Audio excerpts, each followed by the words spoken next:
Hello friends, સ્વાગત છે તમારું આજના વિડીયોમાં જ્ઞાન સાધના પરીક્ષા મોસ્ટ આઈએમપી પ્રશ્નો. વિડીયોમાં આગળ વધતા પહેલાં વિડીયોને લાઇક કરો, ચેનલને સબસ્ક્રાઈબ કરો.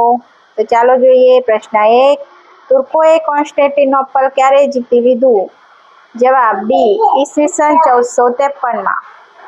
પ્રશ્ન 2. ભારત અને યુરોપ વચ્ચેના વેપારના માધ્યમનું મુખ્ય મથક કયું હતું? જવાબ એ. કોન્સ્ટેન્ટિનોપલ. પ્રશ્ન 3. યુરોપથી ભારત તરફ આવવાનો જળમાર્ગ કોણે શોધ્યો? જવાબ સી. Vasco da ગામાએ. પ્રશ્ન 4. વાસ્કો દ ગામા કયા દેશનો વતની હતો? જવાબ ડી. પોર્ટુગલનો.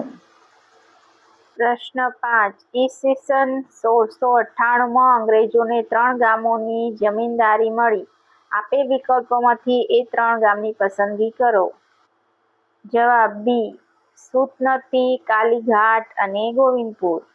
પ્રશ્ન 6. નીચેના પૈકી કઈ યુરોપિયન પ્રજા સાગરના સ્વામી ગણાતી હતી? જવાબ ડી. પોર્ટુગીઝ. પ્રશ્ન 7. અંગ્રેજોએ કયા સ્થળે સૌપ્રથમ પોતાની કોઠી સ્થાપી?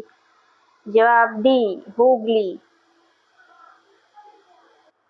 પ્રશ્ન 8. કયા મુગલ બાદશાહે અંગ્રેજોને સુરતમાં કોઠી સ્થાપવાની પરવાનગી આપી? જવાબ બી. જહાંગીરે. પ્રશ્ન 9. અંગ્રેજોની એક સમયની કોઠી ફોર્ટ વિલિયમ આજે કયા નામે ઓળખાય છે?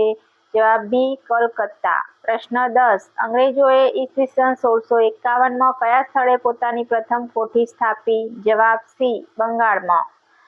પ્રશ્ન 11. પ્લાસીનું યુદ્ધ કઈ સાલમાં થયું? જવાબ બી. ઈસવીસન 1757માં.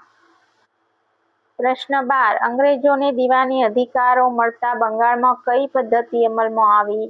જવાબ સી. દ્વિમુખી શાસન પદ્ધતિ.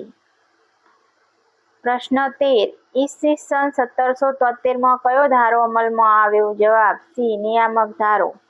પ્રશ્ન 14. કયા ધારા અન્વયે ભારતમાં સુપ્રીમ કોર્ટની સ્થાપના કરવામાં આવી? જવાબ એ. નિયામક ધારા અન્વયે. પ્રશ્ન 15. કયા ગવર્નર જનરલે ભારતમાં સંધિ સેવાઓ શરૂ કરી? જવાબ સી. લોર્ડ કોર્નવાલિસે.